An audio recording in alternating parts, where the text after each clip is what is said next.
Welcome to an Odyssey into Oratory. If the Spirit moves you, and hopefully it will, could you please follow if you're listening and subscribe if you're watching?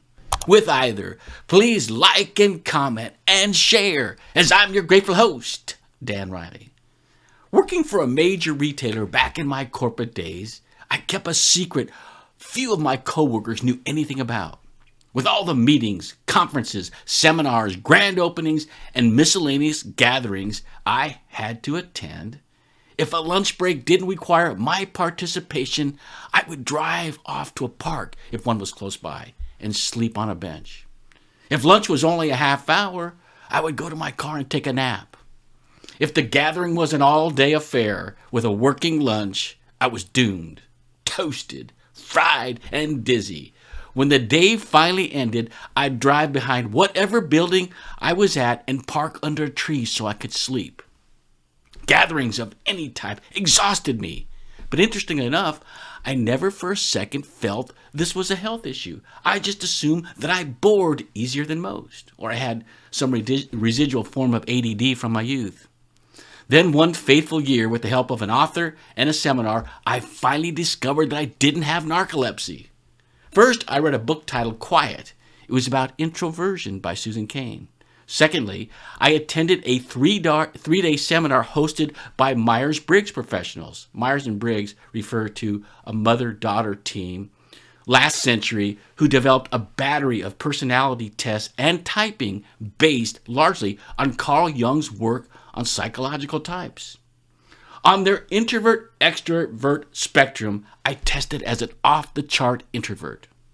Between Cain's book and that seminar, I came to learn a hell of a lot about introverts and extroverts, which I'll expound upon in just a few seconds here. The first thing I learned is to pay no attention to the dictionary definitions. An introvert is defined as a shy and reticent person, and an extrovert as an outgoing, overly excessive person. At best, these definitions are incomplete, but the most fascinating and liberating thing I learned regarding the primary difference between introverts and extroverts is the direction their energy flows. Let me repeat that. The primary difference is the direction their energy flows. It's not about being gregarious or shy. It's not about an inferiority or superiority complexes. It's not about high or low self-esteem. It's about how we gather and expend energy. With the introvert, the energy flows from the individual to the social gathering. She is dissipating energy. With the extrovert, the energy is flowing from the social gathering to the individual. He is gathering energy. And as with everything is about us humans, we are always striving for homeostasis. Hence, introverts, after being around people all day, need to find time alone to replenish their energy.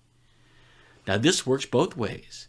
I wasn't the only person who had an aha revelation during the Myers-Briggs seminar.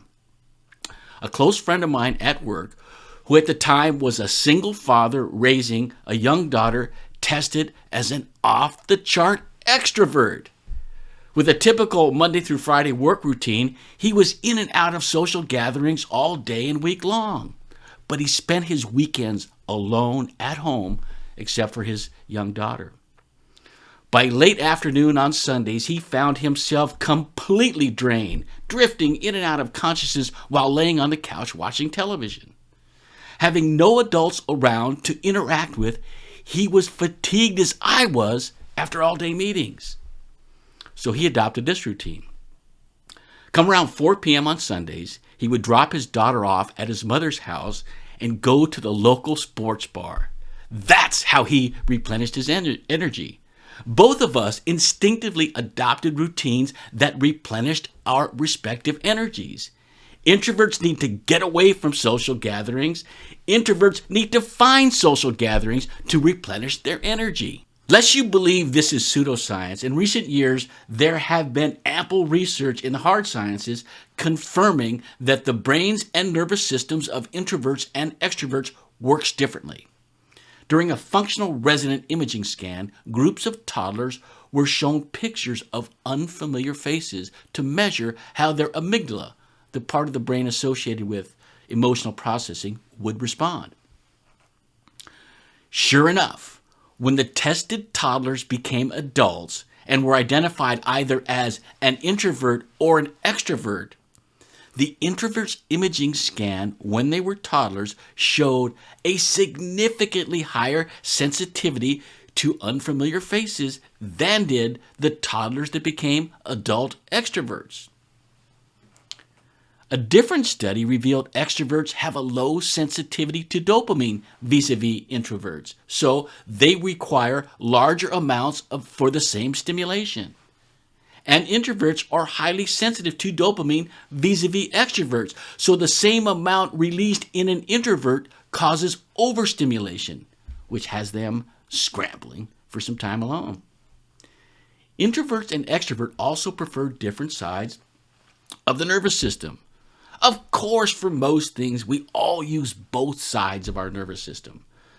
The sympathetic side is responsible for the fight, fright, or flight response. And the parasympathetic is the rest and digest side. The sympathetic hits the gas pedal, adrenaline is released, glucose floods the muscles, and the extrovert is off and running. The parasympathetic side hits the brakes. Acetylcholine relaxes the muscles, energy is stored, and the introvert heads for the library. So just how does this dynamic of introvert and extrovert impact the world of public speaking? Well, first we must acknowledge that our culture has a strong bias towards extroversion. Performers, athletes, TikTok and Instagram stars, etc. are all widely venerated. They get more fame, money, and power than, say, does the graphic designer, the accountant, and the software developer. And because our environment exerts a tremendous influence over every aspect of our lives, it only makes sense that there is a tremendous gravitational pull to an extroverted lifestyle. So on the surface level, an extrovert is going to be drawn to public speaking more naturally than an introvert. By just being in front of an audience, extroverts are drawing energy to themselves. And with the skilled and disciplined extroverted speaker, they are reflecting that energy right back to the audience.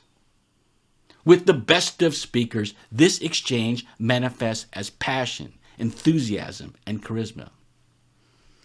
To the undisciplined speaker or the individual unaware of their extroversion, this can lead to rambling, excessive ad-libbing, and actual mania. They don't want to surrender the stage. After all, they are getting an infusion of energy. Who hasn't endured the insufferable best man at a wedding or the eulogist at a funeral that just couldn't bear parting with the microphone? More than likely, they were unaware of their extroverted tendency. As counterintuitive as this may sound, the consensus in the world of professional speakers is that introverts tend to make better public speakers than do extroverts. If we go back to the fundamental difference between the two personality types, it makes perfect sense. When one or more are gathered, the introvert is expending energy. In the case of public speaking, she is transferring her energy to the audience.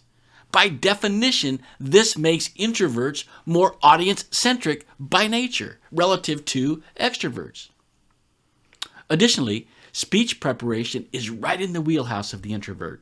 They thrive when they're alone, thinking, pondering, and researching. As a result, introverts tend to craft better speeches than do extroverts. Introverts, however, are not without their own landmines. They are more likely to suffer from the classic fears of public speaking, the tightening of the larynx muscles, a dry mouth, and an overall feel of dread and anxiety leading up to a speech. Because introverts are typically hypersensitive to their opposite, the over-the-top extroverts, they tend to self-censor as well. Oftentimes, this deprives the audience of the best that's in them, especially when it comes to deploying stories and rhetorical devices. Introverts, they never want to be perceived as bullshitters. In all my years of being around speakers, I've had the pleasure of listening to terrific speakers of both personality types, introverts and extroverts. By just following their natural tendencies and applying a few disciplines, extroverts can develop into extraordinary public speakers. Conversely, being an introvert should not preclude any person from excelling at what might be perceived as an extroverted career or passion. Prince, Johnny Carson, and Emma Watson are all introverts. Well, in the case of Johnny and Prince, it would be were. If an introvert is going to make a career as a stage actor, a troubadour, or a public speaker, they'll need to manage their time among social gatherings different than do their extroverted counterparts. That's all. If you are unaware of your personality type, in the description below, I'll provide links to a couple of free tests you can take to find out.